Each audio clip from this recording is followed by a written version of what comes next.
시청자 여러분 안녕하십니까? 11월 12일 화요일 JCN 모닝뉴스 시작합니다. 미국 대선에서 트럼프 전 대통령이 당선되면서 대미 수출 의존도가 높은 우리 경제에도 큰 영향이 예상됩니다. 특히 대미 수출 비중이 가장 높은 울산으로선 미국이 가장 중요한 시장인데 변화가 불가피해 보입니다. 구현희 기자가 보도합니다. 트럼프 당선자는 모든 수입 물품에 10에서 20% 보편적 기본관세를 부과하겠다고 공약했습니다. 특히 중국에는 최혜국 대우를 박탈하고 중국산 제품에 60% 이상 고율 관세를 매기겠다고도 했습니다. 현재 울산의 대미 수출 중 화물 자동차를 제외한 대부분의 품목은 관세가 없습니다. 따라서 트럼프가 공언한 대로 향후 관세가 10% 이상 부과될 경우 부담은 천문학적으로 늘어날 수 있습니다. 특히 울산의 대미 수출 중 가장 큰 비중을 차지하는 건 자동차. 지난해 기준 무려 64%가 넘습니다. 트럼프의 당선으로 가장 타격이 우려되는 품목이기도 합니다. 특히 전기차 의무화 폐지와 전기차와 배터리에 보조금 등을 지급하는 IRA를 폐기할 가능성도 나오면서 자동차 업계의 긴장감이 커지고 있습니다. 트럼프가 1기 집권 때도 그랬지만 부품 수출이 많이 줄었거든요. 그러다 보니까 2기 집권 때도 같은 현상으로 더하면 더했지 이 현상이 덜하진 않을 거다. 그래서 수출에 어떤 할로책을 하지 않는 한 좀 어려울 것 같다. 이기의식이 좀 있거든요. 다만 위기를 기회로 삼을 수 있다는 분석도 나옵니다. IRA가 폐지될 경우 미국산 친환경차와 한국산 친환경차가 동등한 입장에서 경쟁할 수 있고 전기차의 내연차 대체 속도가 늦춰지는 동안 자율주행차 기술 등을 선도할 수 있는 기회라는 겁니다. 조선업도 미국 함정 유지 보수 등에 참여할 수 있는 기회와 미국의 대중경제 움직임으로 반사이익을 볼 수 있다는 전망이 나옵니다. 트럼프 차기 대통령의 강력한 자국 우선주의와 탈친환경 정책 노선, 그리고 대중 강경책은 우리에게 위기와 기회를 동시에 제공합니다. 따라서 치밀한 대응 전략과 함께 미국 의존도가 높은 지역 산업의 수출국을 다변화하는 건 역시 과제입니다. JCN 뉴스 구현입니다. 김두겸 울산시장은 어제 삼산여천 쓰레기 매립장 내 도시숲 조성사업 점검에 나서는 등 울산국제정원 박람회장 조성에 대한 속도를 내고 있습니다. 울산시는 2028 울산국제정원 박람회장 조성과 연계한 도시숲 조성에 국비 113억 원을 포함한 총 225억 원을 투자하는 등 2026년까지 생활권 내 도시숲을 단계적으로 확충해 나갈 방침입니다. 울산시는 내년까지 삼산여천 매립장과 태화강 국가정원 일대에 85억 원을 들여 녹지 환경을 대폭 늘려나갈 예정입니다. 국민의힘 박성민 국회의원은 지난 9일 한국석유공사 대강당에서 울산 지역 창업 생태계 혁신과 활성화 방안 모색을 위한 울산 창업환경 조성 토론회를 개최했습니다.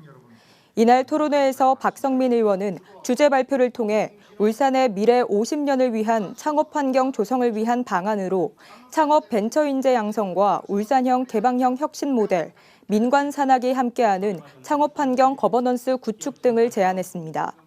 토론회에서는 이 밖에도 울산시와 HD 현대중공업, 울산과학기술원, 벤처기업 대표자 등이 울산 창업 생태계에 대해 직접 경험한 현장의 이야기를 공유하고 발전 방안에 대한 의견을 제시했습니다. 국민의힘 김기현 의원은 북한의 제7차 핵실험에 대비해 한반도의 항구적 평화 유지와 국민의 안전 보장을 위한 자위권적 핵무장 촉구 결의안을 대표 발의할 예정이라고 밝혔습니다.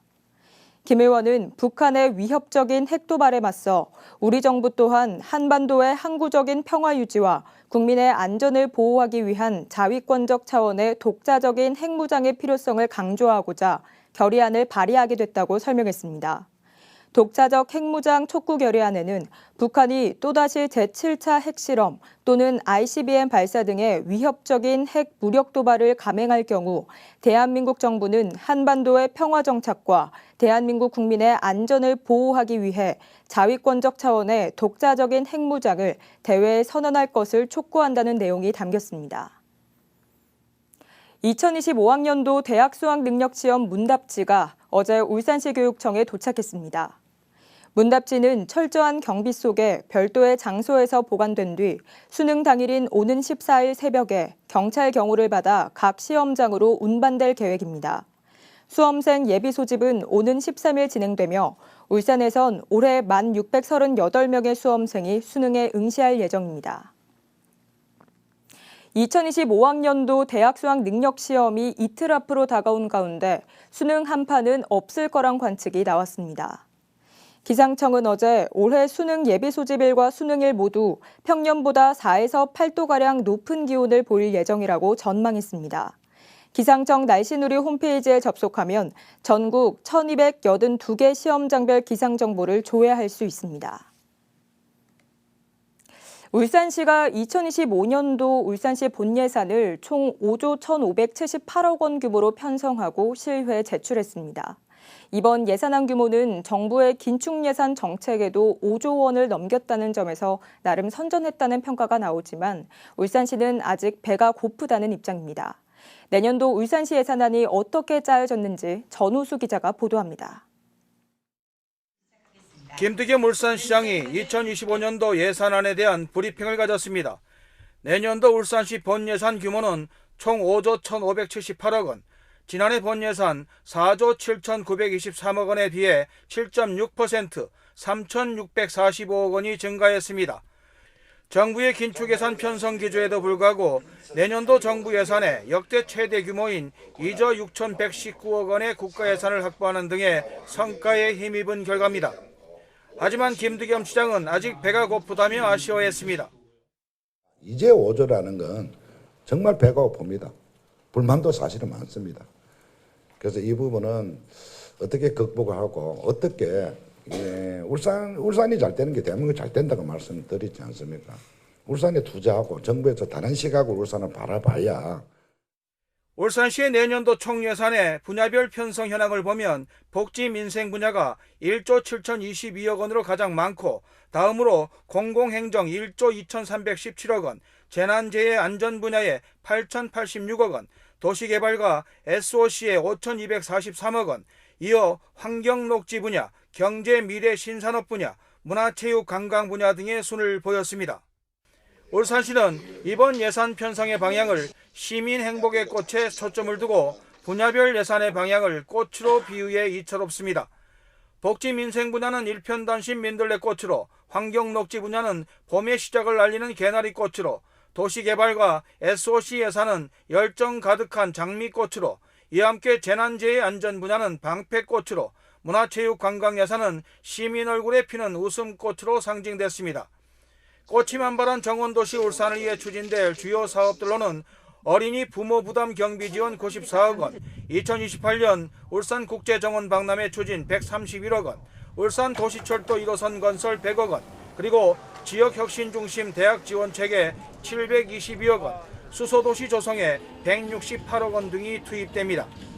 또 재해위험 개선지구 정비 132억 원, 소방헬기 구입과 화재 선박 훈련장 설치에 100억 원을 비롯해 세계적 공연장 건립 13억 원, 문수야구장 유스호스텔 조성 등의 12억 원 등이 내년도 주요 사업으로 꼽힙니다.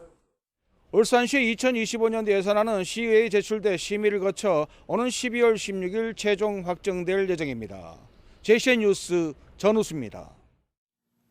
중구청이 내년도 예산안으로 5,205억 원을 확정해 중구의회에 제출함으로써 2년 연속 5천억 원대 본예산을 편성했습니다. 이는 올해 본예산의 3.7%에 해당하는 185억 원이 증가한 겁니다. 분야별로는 취약계층 보호 등 사회복지에 3,117억 원, 문화체육 관광 활성화에 238억 원을 각각 편성했습니다. 세부 사업으로는 태화강 국가정원 공영주차장 조성에 100억 원, 울산 경상좌도 병영성 보수정비 52억 원, 중부권 노인복지관 건립에 14억 원 등을 편성했습니다. 공석으로 있는 울산시의회 의장 재선거 실시를 위한 후보자 등록이 오늘부터 13일까지 이틀간 실시됩니다.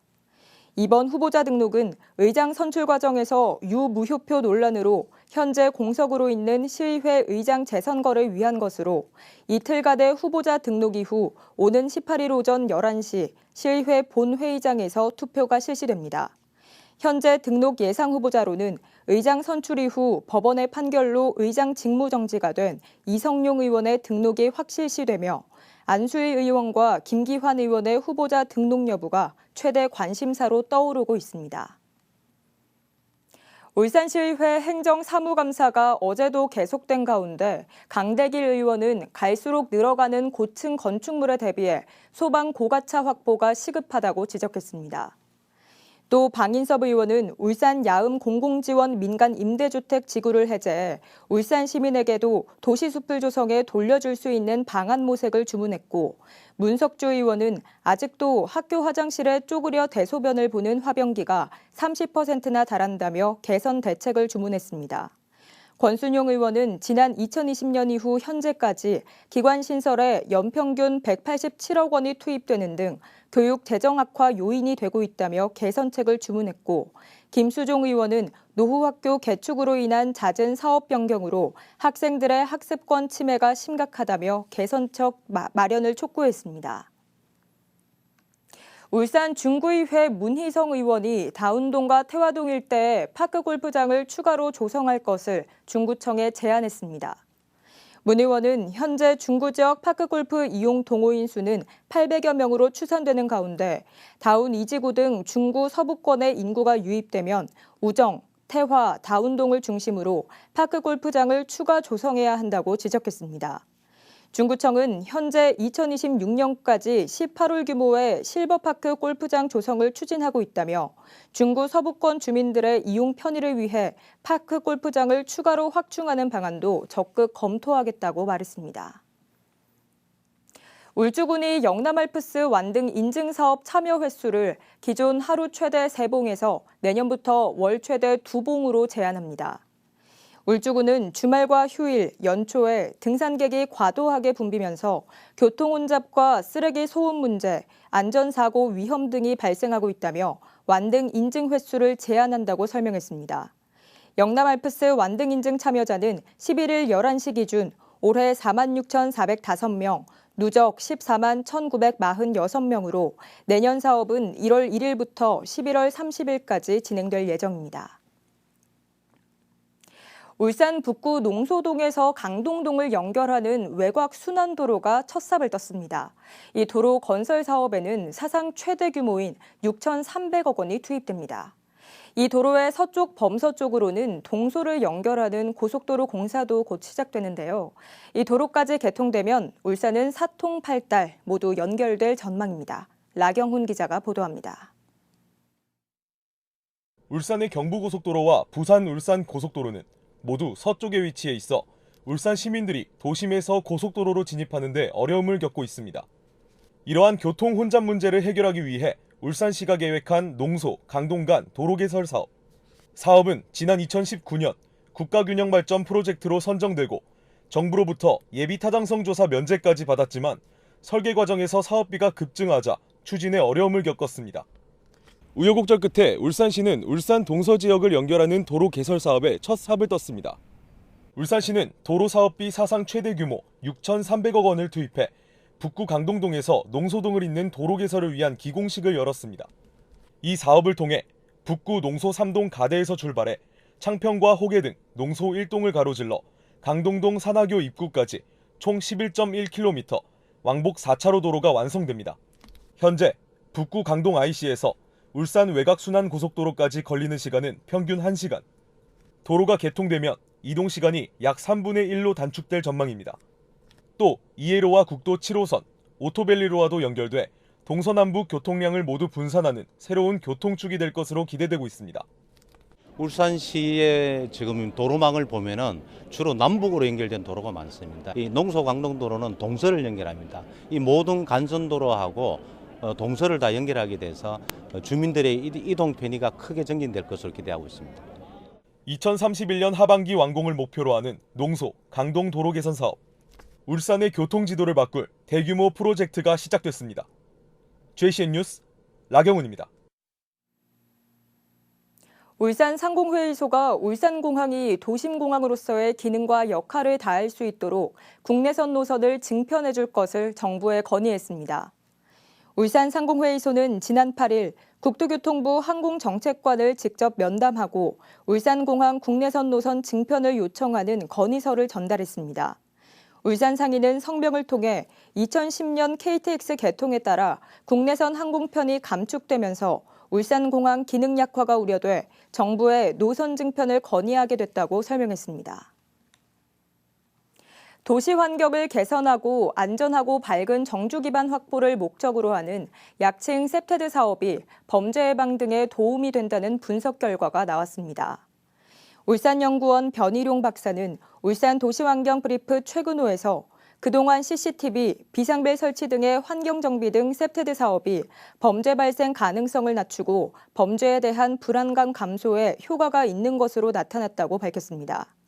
변 박사는 그러나 울산시 주관으로 범죄 예방 도시 디자인 실무협의회를 개최한 것 말고는 지속되지 못하고 있다면서 셉테드 실무협의회를 현실에 맞게 재구성하고 지속적인 운영을 통해 범죄 예방의 교두보 역할을 하게 해야 한다고 주장했습니다. 울주군이 민선 8기 365 소통 군수실 만남 프로젝트의 일환으로 아파트 주민과의 만남 행사를 개최했습니다. 울주군은 지난 10일 이순걸 군수와 지역 주민 등이 참여한 가운데 언양 양운해안의 아파트 주민과의 만남 행사를 열고 고속도로 통행료 지원 사업 등의 사업 추진 사각을 설명했습니다. 울주군은 송대지구 대지권 등기 문제에 대해서도 주민과 소통하며 조합 측의 조건 이행을 촉구하고 해결 방안을 지속적으로 강구할 것을 약속했습니다. 울산시 교육청이 울주군 범사업 서사리 일원에 신축하는 가칭 서사유치원의 시공사와 건설사업 관리 용역을 선정하고 본격적인 공사를 시작했습니다. 서사유치원은 12학급 84명을 수용할 수 있도록 사업비 160억 원을 들여 지상 3층, 연면적 4,200제곱미터 규모로 지어질 계획이며 오는 2026년 2월 준공을 목표로 하고 있습니다. 서사유치원은 다운 2지구 공공주택지구 개발로 인한 유치원 수요 증가에 따라 신축되는 단설 통합유치원으로 일반 학급과 특수학급 각 6학급을 1대1로 연결해 함께 어울리며 성장하는 완전 통합교육을 실현할 계획입니다. 울산시는 시청 전 부서와 출자 출연기관 등에 사용하는 행정용과 행사 홍보용 현수막을 친환경 소재로 전환하기로 하고 올해 연말까지 시범 운영에 들어가 내년부터 본격 시행에 들어갑니다. 울산시는 쾌적한 도시환경 조성과 탄소 배출 저감을 위해 현수막의 제작 단계부터 오염물질 배출 없이 처리할 수 있는 이 같은 친환경 정책을 추진한다고 밝혔습니다. 한편 울산시는 올해 공업축제 홍보 현수막과 교통통제 안내 현수막 71장을 친환경 소재 현수막으로 제작해 운영에 들어갔으며 추후 장바구니와 돗자리로 제작해 재활용할 예정입니다. JCN 모닝뉴스를 마칩니다. 함께해 주신 여러분 고맙습니다.